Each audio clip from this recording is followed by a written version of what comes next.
Aquilo que você chama de vida normal raramente foi escolhido. Na maior parte do tempo, foi apenas absorvido.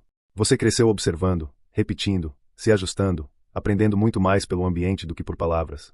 Antes mesmo de conseguir formular perguntas, já havia regras invisíveis orientando seus passos, o que é certo desejar, o que é perigoso sentir, até onde você pode ir sem incomodar.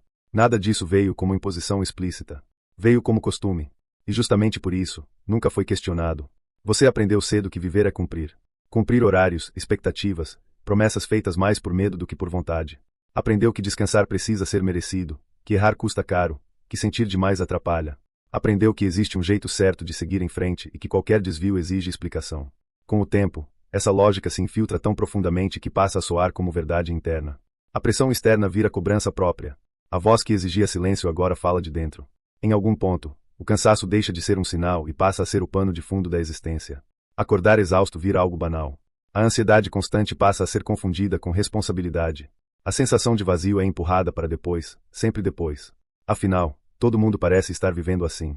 E quando o sofrimento é coletivo, ele perde o nome de sofrimento. Vira rotina. Existe uma armadilha silenciosa nesse processo. Quando o modo de viver é compartilhado por todos ao redor, ele ganha o selo de normalidade. Não porque seja saudável, mas porque é comum. E o que é comum raramente é questionado. Você aprende a se adaptar, a se moldar, a caber. Aprende a diminuir incômodos, a ignorar sinais internos, a seguir em frente mesmo quando algo em você pede pausa.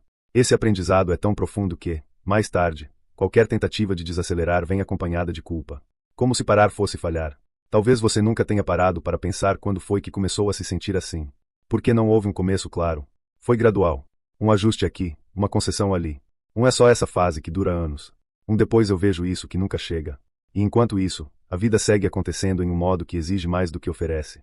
Você se torna funcional, eficiente, adaptado, e cada vez mais distante de si. O mais perverso desse modelo é que ele personaliza o problema. Quando o cansaço vira excesso, quando a tristeza se prolonga, quando o corpo começa a falhar, a pergunta automática não é o que há com a forma como estou vivendo, mas o que há de errado comigo. Você internaliza a falha. Acha que precisa ser mais forte, mais grato, mais resiliente. Não percebe que está tentando funcionar dentro de uma lógica que adoece quase todo mundo que se submete a ela. Em algum lugar do caminho, você foi ensinado a sobreviver, não a viver. A suportar, não a sentir. A aguentar, não a escolher. E isso foi apresentado como maturidade, como responsabilidade, como vida adulta. Mas se você olhar com honestidade ao redor, verá um padrão difícil de ignorar. Pessoas exaustas chamando isso de normalidade. Pessoas adoecidas achando que o problema é individual. Pessoas vivendo no limite acreditando que não existe outra forma.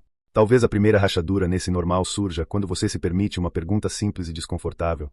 Se isso é viver, por que dói tanto? A pergunta não resolve nada imediatamente, mas ela abre espaço. Um espaço pequeno, quase imperceptível, onde a ideia de que algo está errado começa a deixar de ser um pensamento proibido. E é nesse ponto, quando a normalidade começa a parecer estranha, que algo mais profundo começa a se mover, não só na mente, mas no corpo também. O corpo costuma ser o primeiro a perceber quando algo não vai bem, mesmo que a mente ainda insista em seguir. Ele fala antes das palavras, antes das conclusões, antes das explicações racionais. Mas como fomos ensinados a ignorá-lo, seus avisos chegam distorcidos, transformados em sintomas. Não porque o corpo fale, mas porque foi empurrado além do que consegue sustentar. Você aprende a aceitar tensões constantes como parte da vida. O estômago apertado vira ansiedade normal. A dor de cabeça frequente vira estresse.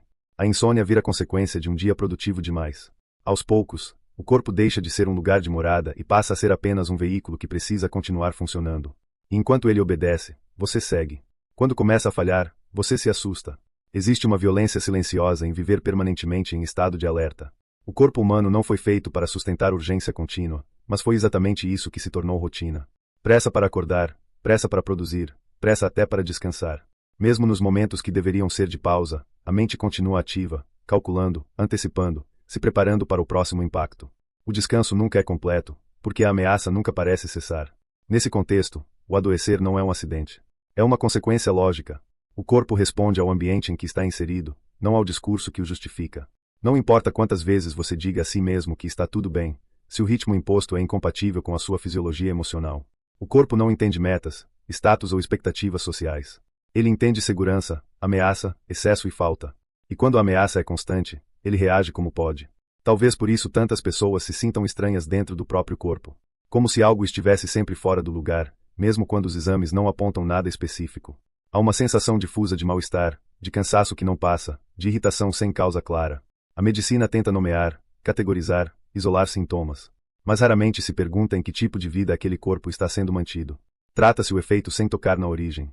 Você foi ensinado a desconfiar do corpo quando ele diz não aguento mais. A traduzir esse limite como fraqueza, preguiça ou falta de força de vontade.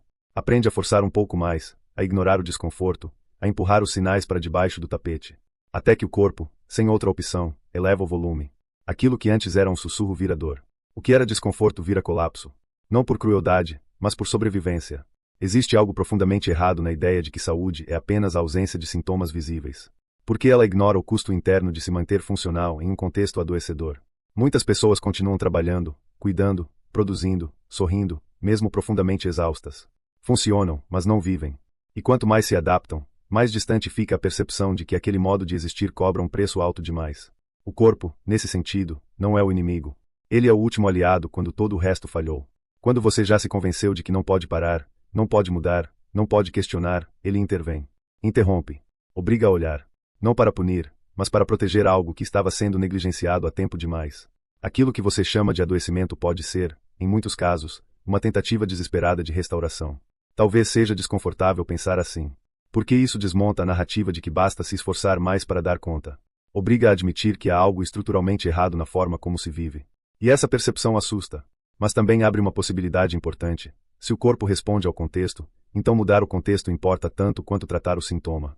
E é justamente aí que começa a ficar claro que o problema não está apenas no indivíduo, mas no sistema ao qual ele tenta se adaptar todos os dias. O corpo costuma ser o primeiro a perceber quando algo não vai bem, mesmo que a mente ainda insista em seguir. Ele fala antes das palavras, antes das conclusões, antes das explicações racionais. Mas como fomos ensinados a ignorá-lo, seus avisos chegam distorcidos, transformados em sintomas. Não porque o corpo fale, mas porque foi empurrado além do que consegue sustentar.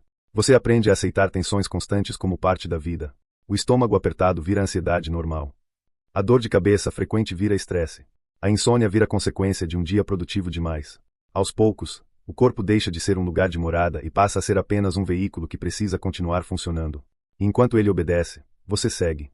Quando começa a falhar, você se assusta. Existe uma violência silenciosa em viver permanentemente em estado de alerta. O corpo humano não foi feito para sustentar urgência contínua, mas foi exatamente isso que se tornou rotina. Pressa para acordar, pressa para produzir, pressa até para descansar.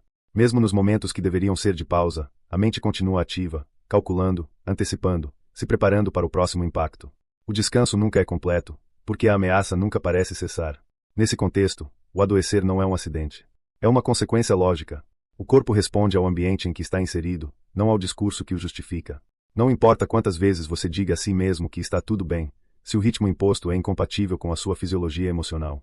O corpo não entende metas, status ou expectativas sociais. Ele entende segurança, ameaça, excesso e falta. E quando a ameaça é constante, ele reage como pode. Talvez por isso tantas pessoas se sintam estranhas dentro do próprio corpo. Como se algo estivesse sempre fora do lugar, mesmo quando os exames não apontam nada específico. Há uma sensação difusa de mal-estar, de cansaço que não passa, de irritação sem causa clara. A medicina tenta nomear, categorizar, isolar sintomas. Mas raramente se pergunta em que tipo de vida aquele corpo está sendo mantido. Trata-se o efeito sem tocar na origem. Você foi ensinado a desconfiar do corpo quando ele diz não aguento mais. A traduzir esse limite como fraqueza, preguiça ou falta de força de vontade. Aprende a forçar um pouco mais, a ignorar o desconforto, a empurrar os sinais para debaixo do tapete. Até que o corpo, sem outra opção, eleva o volume. Aquilo que antes era um sussurro vira dor. O que era desconforto vira colapso. Não por crueldade, mas por sobrevivência. Existe algo profundamente errado na ideia de que saúde é apenas a ausência de sintomas visíveis. Porque ela ignora o custo interno de se manter funcional em um contexto adoecedor. Muitas pessoas continuam trabalhando, cuidando, produzindo, sorrindo, mesmo profundamente exaustas. Funcionam, mas não vivem. E quanto mais se adaptam, mais distante fica a percepção de que aquele modo de existir cobra um preço alto demais. O corpo, nesse sentido, não é o inimigo. Ele é o último aliado quando todo o resto falhou. Quando você já se convenceu de que não pode parar, não pode mudar, não pode questionar, ele intervém. Interrompe. Obriga a olhar. Não para punir, mas para proteger algo que estava sendo negligenciado há tempo demais. Aquilo que você chama de adoecimento pode ser, em muitos casos, uma tentativa desesperada de restauração. Talvez seja desconfortável pensar assim. Porque isso desmonta a narrativa de que basta se esforçar mais para dar conta. Obriga a admitir que há algo estruturalmente errado na forma como se vive. E essa percepção assusta. Mas também abre uma possibilidade importante. Se o corpo responde ao contexto, então mudar o contexto importa tanto quanto tratar o sintoma. E é justamente aí que começa a ficar claro que o problema não está apenas no indivíduo, mas no sistema ao qual ele tenta se adaptar todos os dias. A ruptura raramente acontece de forma elegante. Ela não chega como clareza, mas como confusão. Não vem acompanhada de um plano, mas de um cansaço profundo que torna impossível continuar fingindo. Em algum momento, algo em você simplesmente não responde mais aos antigos comandos. O corpo desacelera sem pedir permissão. A mente se recusa a sustentar o mesmo nível de exigência. E aquilo que antes era suportável se torna insuportável. Esse momento costuma ser vivido como fracasso. Você olha para si e não se reconhece. As ferramentas que sempre funcionaram deixam de funcionar. A força que te levou até ali parece ter desaparecido. Há medo, culpa, vergonha. A sensação de estar decepcionando pessoas, expectativas, versões antigas de si mesmo. Tudo parece ruir ao mesmo tempo, e a pergunta que ecoa não é o que está errado com esse sistema, mas o que aconteceu comigo. Mas o rompimento não surge do nada. Ele é resultado de uma acumulação silenciosa de limites ignorados. É o ponto em que a adaptação chega ao seu esgotamento máximo. Não há mais margem para ceder, para se moldar, para engolir. Algo interno diz chega, mesmo que você ainda não saiba o que vem depois. E essa ausência de respostas assusta, porque fomos ensinados a valorizar controle, previsibilidade, continuidade. Há também um luto nesse processo. O luto da vida que você acreditava que deveria viver. Do personagem que aprendeu a sustentar. Das promessas feitas com base em expectativas externas. Romper com isso dói porque envolve admitir que muito do que foi construído não era sustentável. Que a rota seguida não era realmente sua. Que o preço cobrado foi alto demais. Nesse ponto, a dor costuma ser interpretada como sinal de que algo deu errado. Mas talvez ela seja, pela primeira vez, um sinal honesto. Uma resposta coerente a anos de incoerência entre o que você sentia e o que vivia. O corpo e a mente deixam de colaborar com uma lógica que os agride. Não por rebeldia, mas por autopreservação. O rompimento também expõe um medo profundo, o de não saber quem você é fora daquilo que faz. Quando a identidade esteve por tanto tempo atrelada ao desempenho, ao papel cumprido, à função exercida, a pausa parece um vazio ameaçador. Sem o fazer constante, surge a pergunta silenciosa: se eu não produzo, se não correspondo, ainda tenho valor? É aqui que muitos tentam retornar rapidamente ao antigo normal. Acelerar a cura, minimizar o colapso, encontrar uma forma de voltar ao ritmo. Porque permanecer nesse entrelugar, onde o antigo não funciona mais e o novo ainda não existe, é desconfortável demais. Mas atravessar esse espaço é parte essencial do processo. É nele que a escuta começa a substituir o controle. O rompimento não é o fim da força. É o fim de um tipo específico de força, aquela baseada em negação, rigidez e autoabandono. O que começa a emergir, ainda de forma frágil, é outra possibilidade. Uma força que não exige violência interna para existir. Uma forma de estar no mundo que não precise ser sustentada à custa de si. Ainda não é claro como isso se constrói, mas a simples recusa em continuar como antes já aponta para algo novo. Algo que não busca voltar ao normal, mas descobrir o que pode existir depois dele. Depois do rompimento, não existe retorno simples ao que era antes. Ainda que o mundo ao redor pressione por normalidade, algo em você já sabe que aquele normal não serve mais. A tentativa de voltar costuma soar artificial, pesada, quase violenta. Porque agora existe consciência. E com ela, a impossibilidade de fingir que não vê. A ideia de cura, então, precisa ser revista. Não como recuperação de uma forma antiga de viver, mas como construção de algo que nunca foi ensinado. Reaprender a viver começa, quase sempre, pelo desaprender. Desaprender a ignorar o corpo. Desaprender a confundir valor com desempenho. Desaprender a medir a própria existência pelo ritmo dos outros. Esse processo não é rápido nem linear. Ele exige silêncio interno, algo raro para quem passou a vida inteira reagindo a estímulos externos. Exige tolerar a lentidão, a dúvida, a ausência de respostas imediatas. E isso, por si só, já parece um desafio enorme. Aos poucos, surge uma escuta diferente. Não aquela guiada por exigências, mas por sinais sutis. O corpo volta a ser referência, não obstáculo. O cansaço deixa de ser inimigo e passa a ser informação. O limite deixa de ser vergonha e começa a ser cuidado. Não porque alguém autorizou, mas porque se torna impossível ignorar o custo de não respeitá-los. A saúde começa a se parecer menos com eficiência e mais com coerência. Nesse novo aprendizado, viver deixa de ser um exercício constante de adaptação forçada. Passa a ser um ajuste contínuo entre o que você sente e o que faz. Isso implica escolhas difíceis. Dizer não onde antes você dizia sim automaticamente. Reduzir onde antes expandia sem critério. Aceitar perdas simbólicas, status, aprovação, expectativas alheias, em troca de algo menos visível, mas essencial, integridade interna.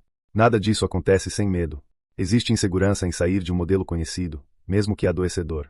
Existe receio de parecer fraco, inadequado, improdutivo. Mas há também um alívio silencioso em não precisar mais se violentar para caber. Em não precisar justificar cada pausa. em não precisar se provar o tempo todo. A vida começa a ganhar contornos mais simples, e justamente por isso, mais vivos. Reaprender a viver não significa ausência de dor ou de desafios. Significa outra relação com eles. Uma relação menos punitiva, menos baseada em resistência cega. Você passa a perceber que saúde não é aguentar tudo, mas reconhecer quando algo não faz sentido.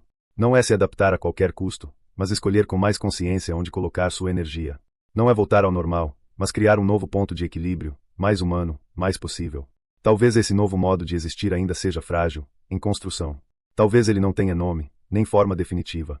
Mas ele carrega algo que antes faltava: permissão interna. Permissão para viver em um ritmo que não adoece. Para sentir sem culpa. Para existir sem precisar se justificar o tempo todo. E isso, mesmo que ainda instável, já é uma forma profunda de cura. Porque no fim, a pergunta deixa de ser como volto a funcionar como antes, e passa a ser outra, muito mais honesta: como posso viver de um jeito que não me obrigue a me perder de novo?